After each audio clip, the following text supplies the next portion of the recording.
What's up, guys? This is Coach Grant with First Down Training, and today we're going to be breaking down the wide step release. We're going to be talking about how you guys can use this wide step release, what is a wide step release, and then the technical points behind this specific release. Okay, so this is going to be a great video, going to give you a lot of value on how to take an inside release on a DB on these routes, because that's what that wide step release is used for. And also, guys, if you want access to a video with 20 different press releases and drills to work on those specific releases, check out that very first link in the description. It says 20 releases with drills, specific video, 45-minute long video with 20 different releases that I break down, drills to use, drills to work on those releases, and when to use those releases. Okay, so let's get started with this breakdown. So the first one we're going to be looking at here, this wide step, all that is, what a wide step is, it's exactly how it sounds, right? So a wide step is you're going to be stepping wide outside the DB's frame with your back foot, okay? So let's watch the again full speed. There's going to be two different ways that you guys can run this. So let's look at it full speed here. You see how Diggs kind of takes that false step with his first leg to be able to get this inside release to get that DB outside of his frame. So this wide step, again, when we step out here, right, the whole key, like I said before, wide, right? It's called wide step.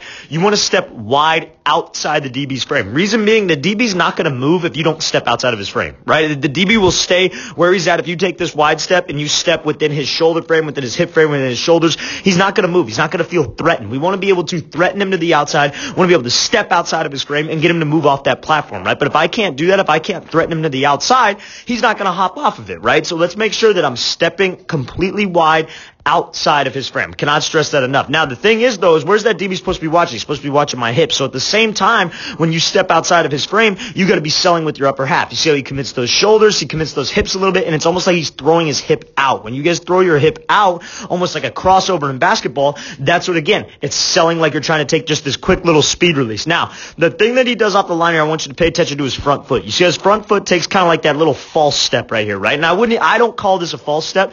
The terminology I use with my receivers is I call it a power step, right? So he takes this little power step, he pushes off of that leg. So anytime you guys take, a wide step, you almost want to think in twos, right? So like, let's say you're here, you're lined up on the left side of the field. You want to pick that right foot up and put it right back down. But it's an explosive step, it's a quick step, and that right foot is going to push you to the outside. That right leg is going to push you off that inside arch to throw your hips and to throw your body up on this almost like 45, like a little bit less than that. Obviously not 90 degree because you don't want to step flat, but not 45 because you don't want to get hands on it. You want to step right in this frame, right in this zone that Diggs is at right now. Okay, you want to step right there, right at that 45. That's what moves him off that platform because, again, I stepped outside of his frame. Now, it's important that we use that first step to push me. Like I said, you're throwing your hip, you're selling with your upper half. Now, the last thing that ties everything together is you don't want to open up this toe. So if you go here and you step wide and your toes pointed this way and you open up your hip and your hip's not going out, it's going open. So like if your hips go open when you're selling with your upper half, you're not going to have any explosion back to the inside. The whole goal is to keep your toes forward,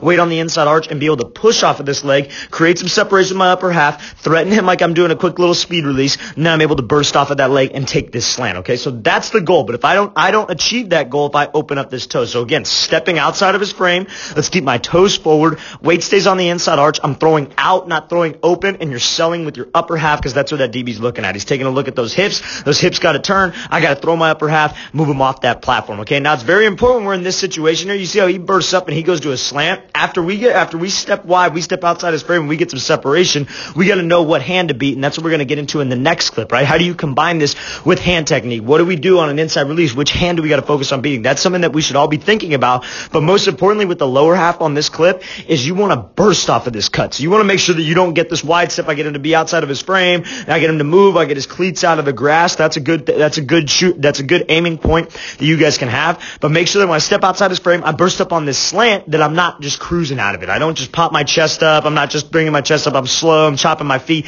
I'm stepping wide. I'm pushing off of that leg. I'm ripping my arms and I'm running and accelerating either up to the depth of the route or if it's just like a quick little one-step, wide step, one-step slant, okay? So make sure, make sure that you're stepping wide, pushing off that leg, and accelerating. Accelerating is the goal off of this release. Let's watch it again full speed one more time. So it takes that power step wide outside of his frame, sells like he's running a slant, and he's able to break it off, but it all comes off of that acceleration off of that wide step like I was talking about, okay? So now, let's talk about this. This is a wide step on a little bit longer of a route. This is like a fake throw by dig. We're not going to focus too much on the fake throw by, but when he comes off the line here, now this is another way that you guys can run this. If you're not comfortable taking that little false step that Diggs took, right? So this, again, there's two different ways to do this. There's not one specific way. Some guys, the reason why I teach that though is because some guys just step there with their back foot and their front foot stays completely flat, okay? And this is something that the mistake that I would make is you keep your front foot flat and you step wide with just the back leg and you go straight there. There's no explosion, there's no burst, and I'm not selling vertical.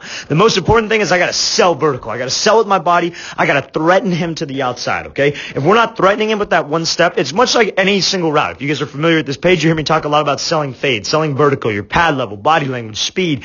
This one step is where you could combine all of that and really force him to get off that platform. So now you see what he does. He kicks behind with that back leg. He takes this little like trigger step behind his back leg, right? So that little, and it's a subtle step. That's something that I want to point out as well. He doesn't step way over here. He doesn't cross his feet a ton. It's just a subtle step behind, steps wide, and he throws wide, okay? So that's what we got to focus on here, because that step now, that explosion that was created by that false step in the very first clip is created by this kick step behind his back. So he kick steps, he shoots out wide, and again, where's he stepping? I'm going to highlight where he stepped. I want you guys to pay attention to this. He steps here. Right, that's where that foot goes.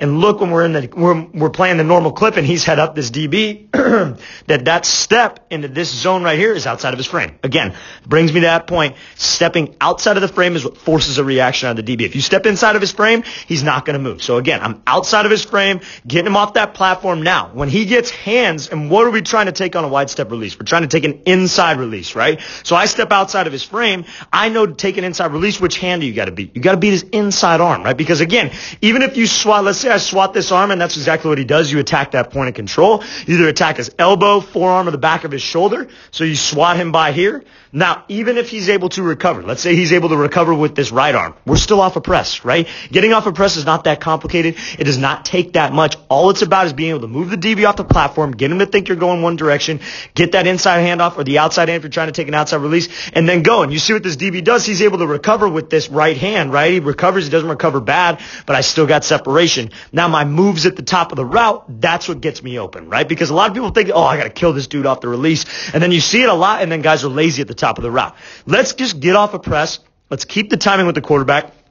Especially on a route like this where you're running a 10, 12-yard dig. It takes a little bit of there to get there. I can't be doing a slide release and giving all these moves. I got to come with something quick, step outside of his frame, let's push up vertical, and my moves at the top of the route is what will get me separation. The off the line, that just keeps timing with the quarterback, right? Because that's number one. I got to keep timing. I got to understand that the quarterback needs to be in this specific spot at a specific time, especially if you're in like an air raid system or a spread system. We want you at that spot right now from a quarterback perspective and from a coach's perspective. All that extra stuff, a lot of guys say like, oh, you're overcomplicating it. You're overcomplicating the route.